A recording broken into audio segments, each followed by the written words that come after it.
지난날 도널드 트럼프가 미국 대통령으로 있을 때 한 언론 인터뷰에서 시진핑 중국 주석과의 정상회담에서 이런 말을 했다고 합니다. 시진핑 주석이 한국은 중국의 일부였다고 하더라고 말했다는 것이죠.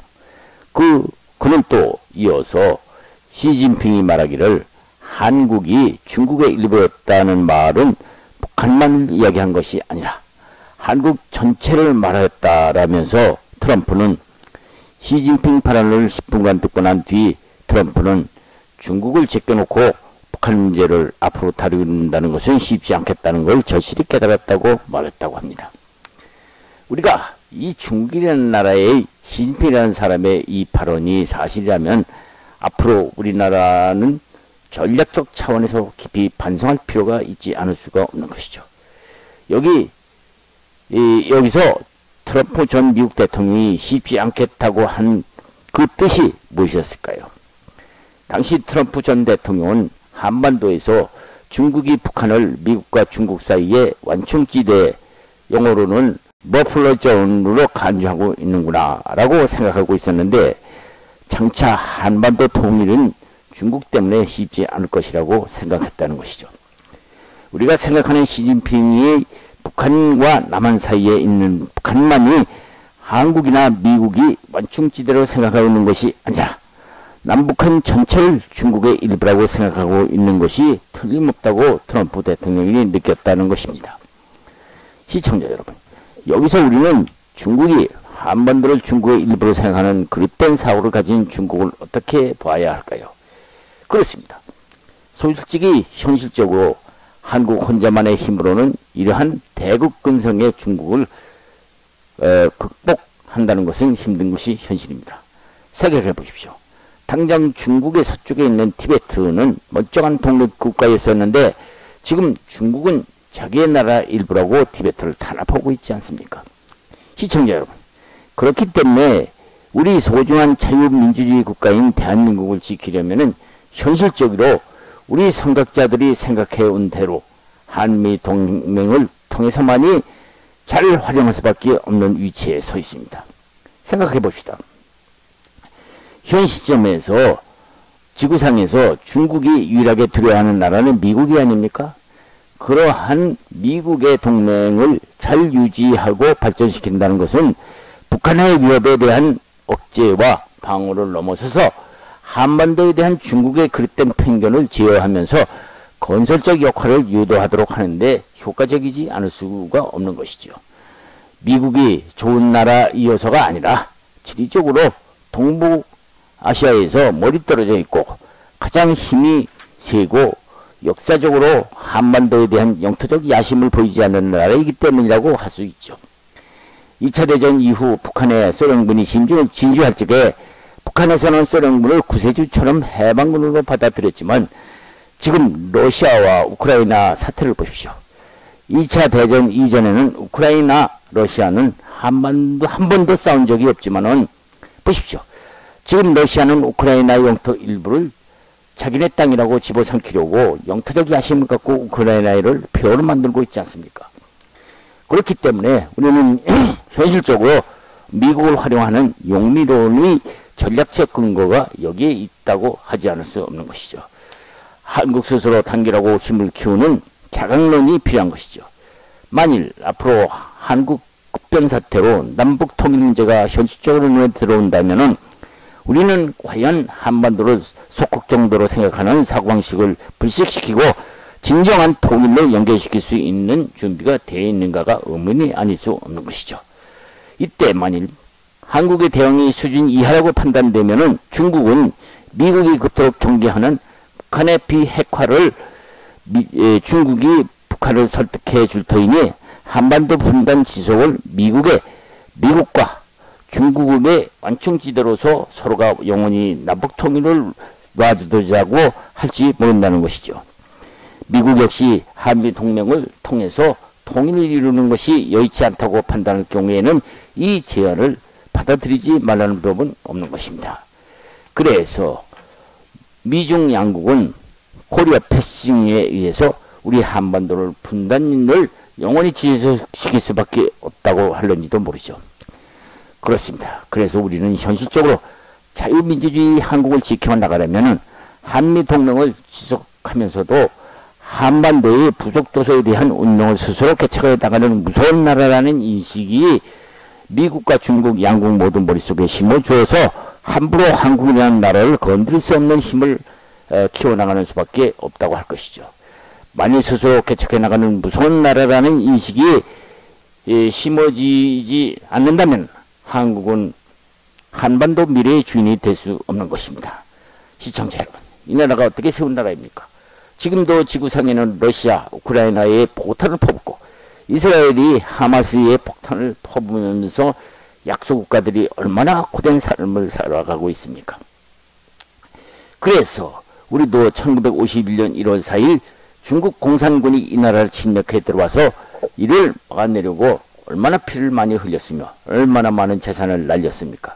그때 그 시절 6.25 당시 일사후퇴 동영상 VHS 테이프가 발견되어서 다시 한번 그 쓰라렸던 과거를 돌이켜보고자 이제 우리도 오늘 침략자라도 함부로 건드릴 수 없는 스스로 개척해 나가는 무서운 나라라는 인식을 심어주는 나라는 의미에서 이 테이프를 한번 다시 해상해 보고자 합니다. 킬로미터에 해당하는 거리죠. 우리는 걷는 훈련이 잘 되어 있었습니다. 공산군은 적과 교전하기 전에 병사들의 사기를 덮기 위해 늘 대대적인 집회를 열곤 했습니다. 우리는 집회에 나가 미군을 바닷속으로 쳐넣겠다는 맹세를 했죠. 공산주의 혁명이 이룩한 모든 것을 지키기 위해 공산당의 이름을 걸고 승리를 쟁취하고야 말겠노라는 다짐도 했습니다. 그들은 우리에게 만약 지금 한국에서 몰아내지 않으면 적들이 언젠가는 중공 땅을 침략하여 우리의 모든 것을 빼앗아가고 말 것이라고 경고를 했습니다.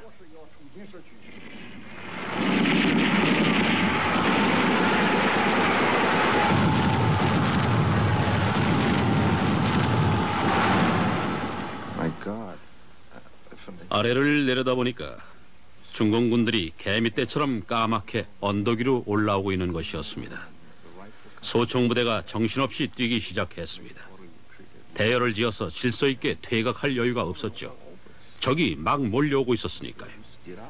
운전병에게 빨리 여길 빠져나가자고 하니까 어떻게 빠져나가냐는 거예요. 그래서 트럭을 돌려서 어떻게든 빠져나가 보자고 했죠.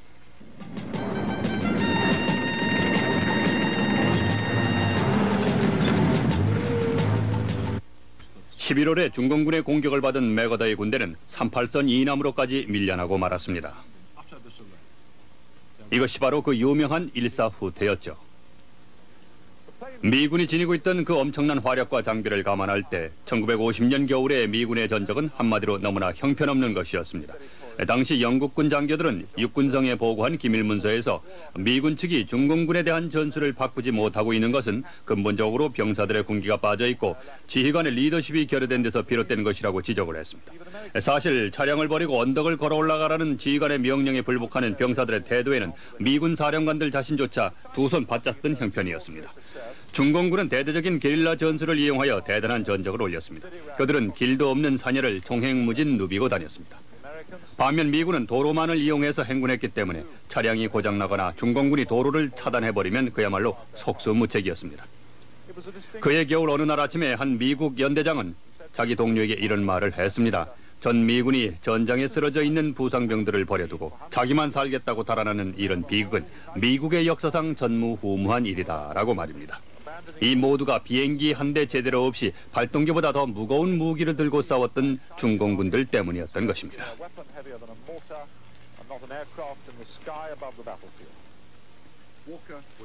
그해 11월 12월에 일어난 일련의 사태로 워커 장군은 궁지에 몰리게 됐습니다. 그는 부하 장병들의 신뢰를 잃었고 전선 각곳에서 끊임없이 들려오는 비관적인 뉴스들로 인해 싸우려는 용기와 의지마저 상실하고 말았습니다.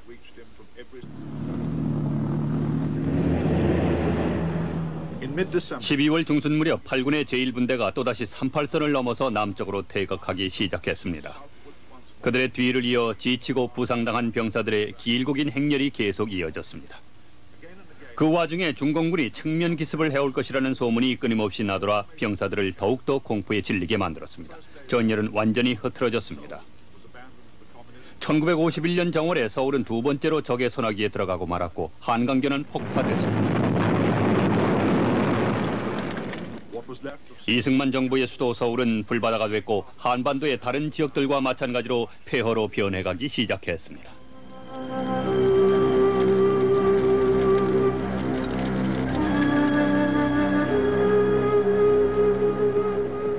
유엔군의 후퇴는 계속됐습니다. 그들 곁에는 또 한 번 고향 땅을 등지게 된 엄청난 인파의 피난민들이 장사진을 이루었습니다. 공산군이 처음 남쪽을 점령했을 때의 몸서리치는 악몽을 생생히 기억하고 있던 이들은 무슨 일이 있어도 중공군 치하를 벗어나야 한다는 절박한 심정에 사로잡혀 있었던 것입니다. 한마디로 얘기해서 피난민들이 한두 사람이 아니고 수십만이 길에 늘어서서 가기 때문에 We mustn't forget. 수만, 수십만을 헤아리는 엄청난 숫자의 피난민들이 길을 가득 메우고 남쪽으로 피난을 내려갔습니다.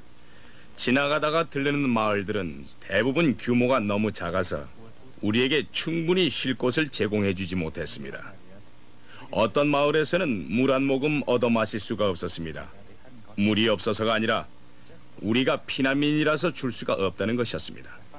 나중에 알고 보니 그 마을 사람들은 모두가 남노당 계열 사람들이었습니다. 그 당시 대다수의 사람들은 살아남기 위해 자신의 모든 것을 버리다시피 해야만 했습니다. 심지어 업고 가던 자기 자식을 길거리에 내버리는 사람도 있었습니다. 심지어는 업고 가는 애까지 내버리고 막 갈 정도라고 하면 뭐 더만 뭐라고 말을 하겠습니까? 예, 안 그래요? 좀 큰 어린애들은 엄마나 할머니의 손을 잡고 걸었습니다. 어른들은 어린애를 등에 업고 식량으로 준비한 쌀자루를 메고 걸었죠. 한 가지 흥미로운 사실은 북쪽으로 올라가는 피난민이 단 한 명도 눈에 띄지 않았다는 것입니다. 개종에는 그 당시에 북쪽으로 가고 싶어 했던 이도 많았다는 주장을 하는 사람도 있습니다만 내가 알기로는 육군이나 공군 조종사 중에 그런 주장을 뒷받침할 만한 증거를 목격한 사람은 하나도 없습니다. 남쪽으로 향하는 피난민들의 발길에는 그들의 정치적 의사가 담겨 있었던 것이죠. 6월의 제1차 남침 때와는 달리 51년 1월 초에 있었던 두 번째 남침 때에는 유엔군이 후퇴하고 있다는 정부 측의 사전 발표가 있었습니다. 그래서 모든 사람들은 곧 두 번째 남침이 있으리라는 걸 어느 정도 예상하고 있었죠.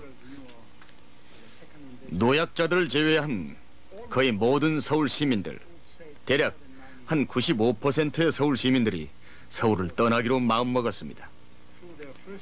이미 한 차례 남침을 겪은 바 있던 이들은 무슨 희생을 치르고서라도 공산주의자들을 피해야만 한다는 절박한 심정에 사로잡혀 있었죠.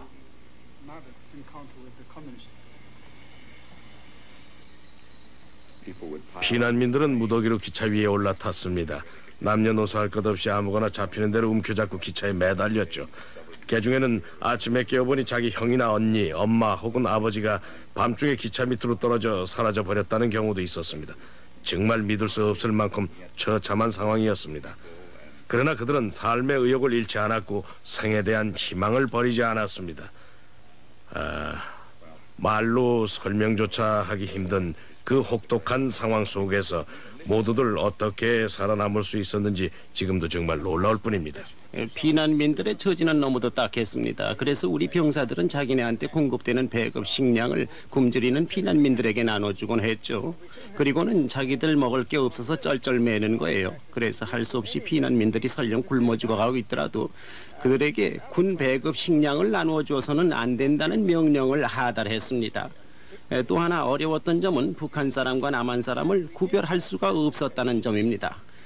특히나 북계군이 피난민 차림을 하고 있을 경우에는 그 옷자락 속에 무기를 감춰놓고 있다 해도 전혀 알 수가 없었죠. 한 번은 피난민 차림을 한 북계군이 프랑스군 대대 사령부에 들어가서 사령부원 전원을 사살한 일도 있었습니다.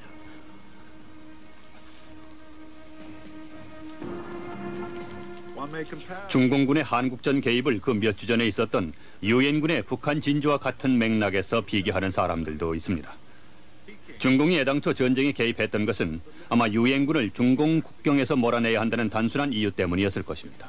그러나 곧 모택동은 이 전쟁이 유엔군을 한반도에서 모조리 몰아내고 서방의 자본주의 군대의 따끔한 맛을 보여줄 수 있는 절호의 기회라고 생각하게 됐습니다. 한편 일본에 위치한 유엔군 사령부의 더글라스 맥아더 유엔군 최고사령관은 중공군의 개입으로 아주 난처한 입장에 빠졌습니다.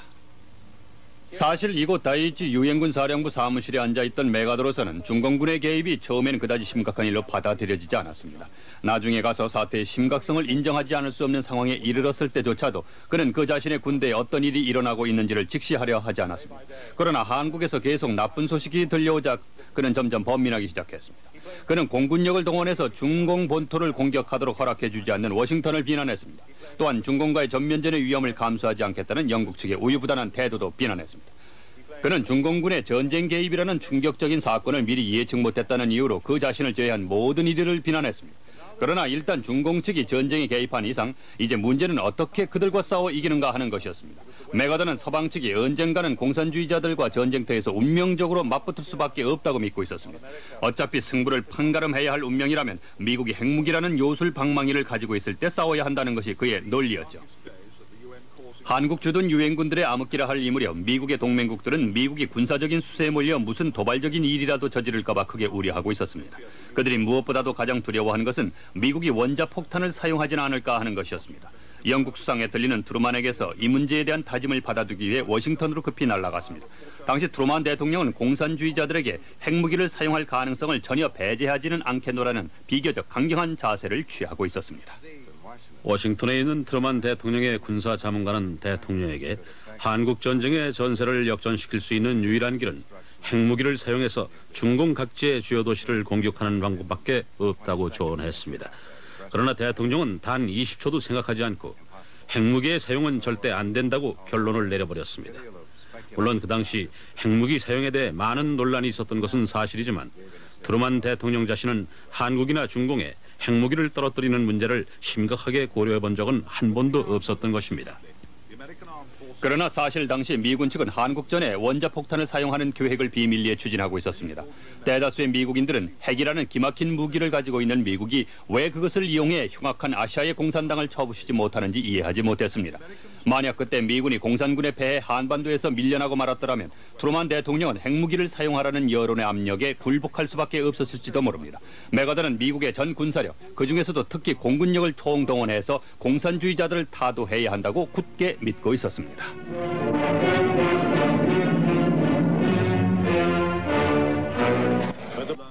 미국이 한국전에서 값비싼 대가를 치르고 깨달은 것은 공군력만으로는 이 전쟁에서 승리할 수 없다는 사실이었습니다. 그러나 공군력이 없으면 유엔군의 전세가 훨씬 더 불리해질 것이라는 것 또한 명백한 사실이었죠.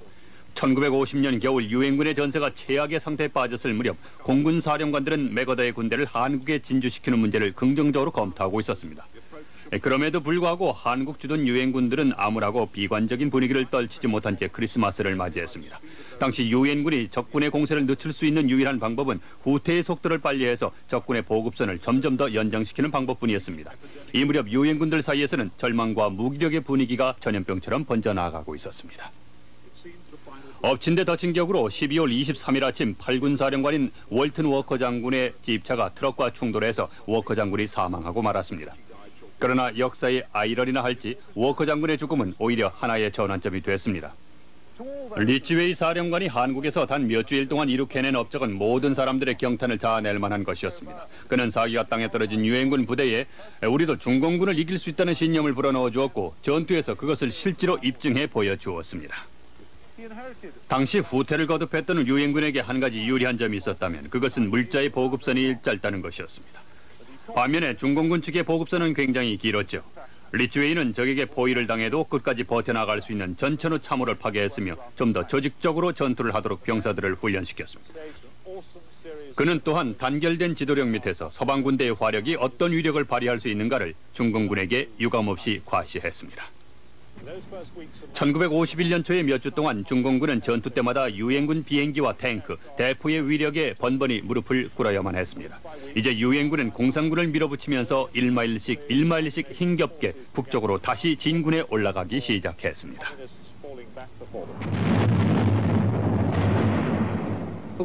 전쟁에 직접 참가해보지 않은 사람은 전쟁이 얼마나 참혹하고 무서운 것인지를 모를 것입니다. 한국전에서 우리는 4개의 수류탄과 놀이새가 달린 소총 한 자루씩을 배급받았습니다. 우리는 적군보다 숫자 면에서는 늘 우세했지만 무기의 성능이 그들보다 훨씬 떨어졌습니다. 매번 전투에 참가할 때마다 미군 병기의 우수성을 피부로 느끼지 않을 수 없었죠. 그들은 자동 소총을 가지고 있었습니다. 반면 우리는 매번 총을 쏠 때마다 총알을 장전해야만 했습니다. 적의 무기가 우리 것보다 우수하다는 사실은 우리 측 병사들의 사기를 크게 저하시켰습니다. 곧이어 리츠웨이는 북으로 후퇴하는 중공군의 퇴로를 차단하기 위해 극적인 공중 포위 작전을 전개했습니다. 이때 실시된 낙하산 작전은 비록 공산군 포위에는 실패했지만 유엔군을 38선으로 진군시키는 데 크게 공헌을 했습니다. 리퍼, 킬러, 미트그라인더라는 암호명하에 치밀하게 전개된 일련의 작전에 휘말린 중공군은 38선 이북으로까지 밀려 올라가게 됐습니다. 승리의 여신은 또다시 유엔군에게 미소를 보내고 있었습니다. 그러나 이때 또 다른 문제가 고개를 들기 시작했습니다. 전년도인 50년 10월에 웨이크 섬에서 딱 한 번 만난 적이 있었던 메가더와 트루만의 정치적, 전략적 견해 차이는 이 무렵 거의 극에 다다라 있었습니다. 1951년 봄이 되자 메가더를 존경하던 사람들 중에서도 그의 퇴진이 불가피하다고 믿는 이들이 생겨나게 됐습니다. 메가더는 그 자신이 왕 노릇을 해야 직성이 풀리는 인물이었습니다. 그가 한국전을 발판으로 해서 아시아 본토의 공산주의자들에 대한 대대적인 전쟁을 일으킬 야심을 갖고 있다는 것은 의심의 여지가 없었습니다. 다소 전근대적이었던 메가더에게는 국지전이라는 개념 자체가 가소로운 것이었습니다. 그는 미국이 원자폭탄이라는 가공할 무기로 적을 압도하고 있는 이때야말로 공산군을 섬멸할 절호의 기회라고 믿었습니다. 1951년 초 도쿄에서 날아오는 메가더의 강경 주장은 나날이 그 강도를 더해만 갔습니다. 그는 이제 워싱턴과의 불화를 더 이상 감추려 들지도 않았습니다. 그는 나약한 정부를 경멸했던 것입니다.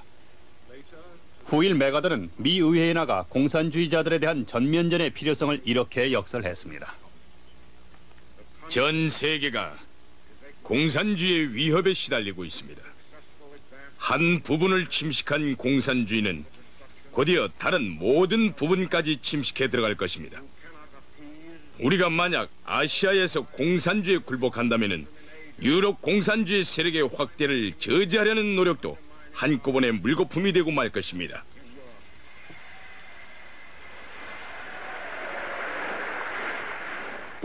일단 전쟁에 휘말린 이상 가능한 모든 수단을 다 동원하여 빨리 전쟁을 종식시키는 것이 최선의 길입니다. 전쟁의 목적은 우유부단하게 질질 끄는 게 아니라 승리를 쟁취하는 것입니다.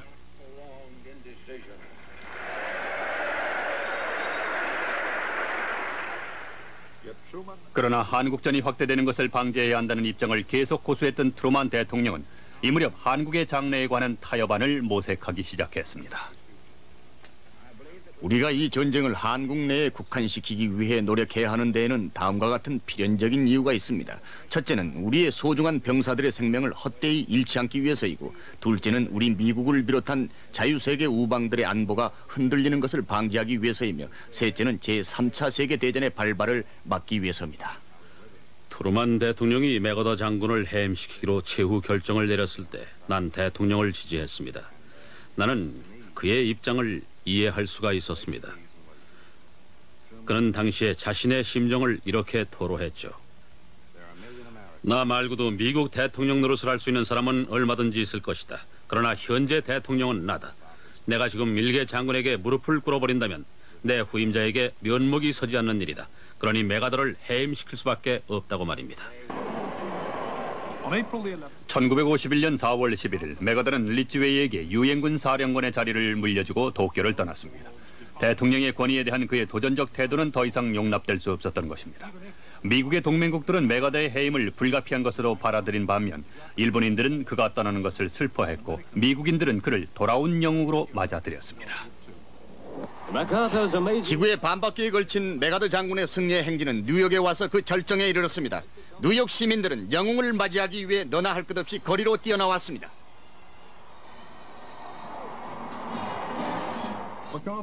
메가더에 대한 국민들의 열렬한 환영에 트루만은 당황했습니다. 그러나 억눌린 감정을 그런 식으로 발산하고 난 미국인들은 곧 메가더를 잊어가기 시작했습니다. 노병은 죽지 않고 사라져갈 뿐이다. 이 시기에 나오는 노병처럼 본인은 이제 군복을 벗고 사라져갈 뿐입니다.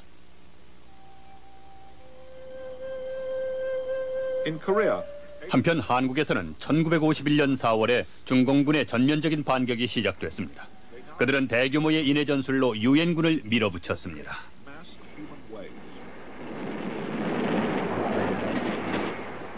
4월 공세가 시작된 22일에 중공군 병사들은 8줄로 나뉘어 공격해왔는데 그중 맨 앞줄 병사들만이 총을 가지고 있었습니다. 앞 사람이 쓰러지면 그 뒤에 있던 병사가 그의 총을 주워들고 앞으로 전진하는 식이었죠.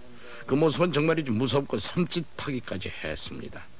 그들은 나팔을 가지고 있었는데 마치 서양의 기병대에서 진군 나팔을 부는 것처럼 한밤중에 그 나팔을 불어대기 시작했던 것입니다.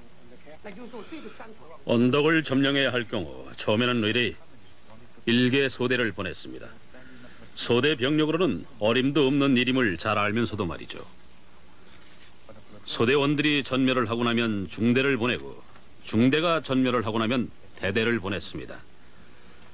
대대 병력으로도 안 되겠다 싶으면 그때는 연대 전체가 나서서 개미떼처럼 목적지를 향해 까맣게 몰려가는 겁니다. 엄청난 수의 우리 측 병사들을 향해 계속 사격을 하다 보면 미군의 총은 얼마 안 가 과열되어 목표물을 제대로 못 맞추고 오발을 하기 일쑤였죠. 끝없이 밀려오는 중공군을 보고 그들은 결국 겁에 질려버리기 마련이었습니다.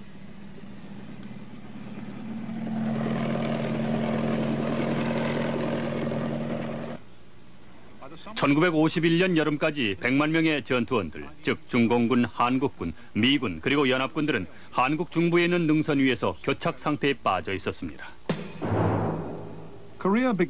1950년 북한의 침략에 의한 한국 전쟁은 미국과 그 동맹군의 참전으로 격렬한 싸움이었습니다. 그런데 1년 후에는 이 동란이 시작됐던 38선을 경계로 해서 남북으로 몇 마일씩 밀고 밀리면서 막다른 상태에 이르게 됐습니다. 그러나 중공군의 개입으로 전쟁이 치열하게 되자 양측은 거의 마찬가지로 전의를 상실했으며 전략적으로 승리를 거둘 희망을 포기하고 다만 절망과 참호 뒤에서 스스로를 방어할 길만을 찾고 있었습니다.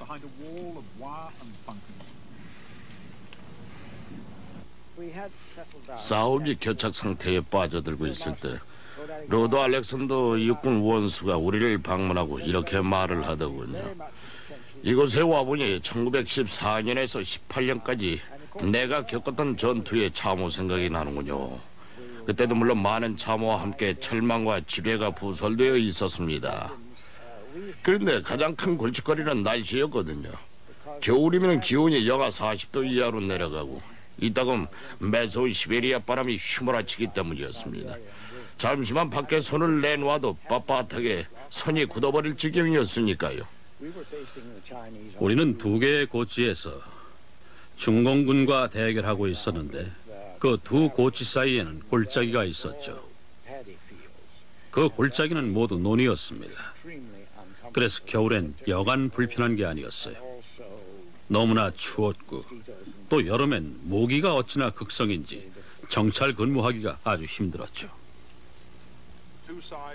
이렇듯이 양측은 한반도의 잘록한 허리를 경계로 해서 서로 대결을 지속해왔는데 그것은 전쟁이 끝날 무렵에 근 2년 동안뿐만 아니라 사실은 지금까지도 계속되어 오고 있습니다. 날마다 병사들은 똑같은 벙커, 똑같은 참호, 똑같은 산을 계속해서 방어했습니다. 그들은 정찰 중에 지뢰가 터지기도 하고 박격포는 물론 이따금 중공군의 습격을 받는 등 목숨을 내걸어야만 했습니다. 권태와 위험이 뒤섞인 견딜 수 없는 나날이었죠. 지휘관들은 전쟁이 새로운 국면에 접어들었다는 것을 병사들에게 상기시키려고 끊임없이 노력을 했습니다. 즉 공산주의자들이 싸움터에서 유엔군의 힘과 의지와 인내력을 감히 시험하려 하고 있다는 사실을 말입니다. 1951년 6월 소련은 처음으로 서방 측의 휴전 의사를 밝힘으로써 정체됐던 국면이 열리게 됐습니다. 소련 사람들은 첫 단계로서 교정국들 간의 정전과 휴전 조약을 위한 토의가 시작되어야 한다고 믿고 있습니다. 38선에서 중립국의 병력을 철수시키는 조건으로 말입니다.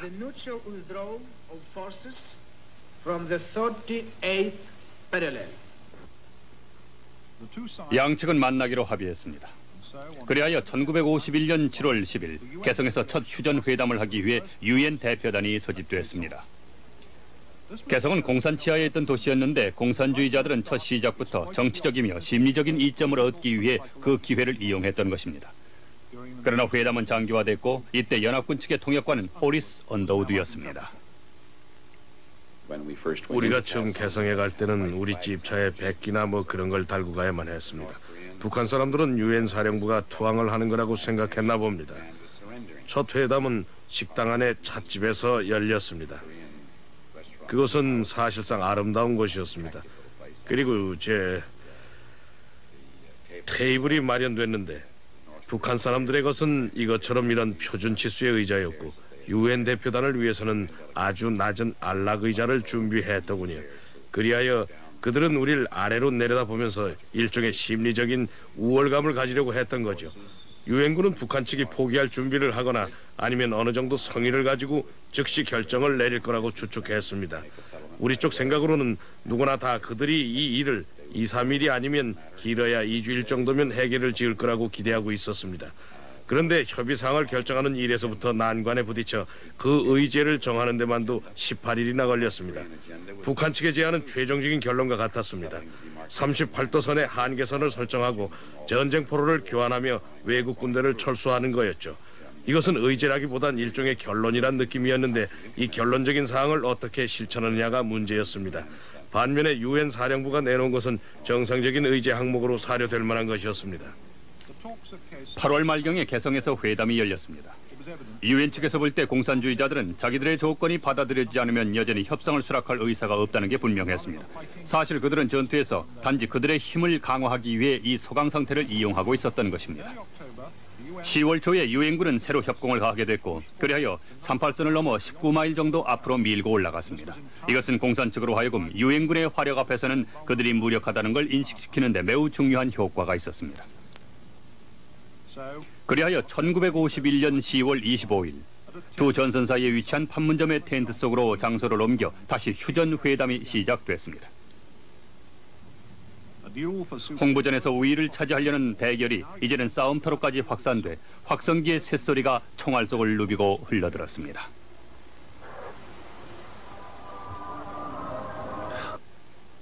공산주의자들은 그들이 휴전 협상을 하러 나온 것이 아니라 이건 흡사 다른 의미의 전쟁을 속행하려고 협상 테이블에 나왔다는 것을 쓰라린 대가를 치르면서 유엔 측에 가르쳐주는 격이었습니다.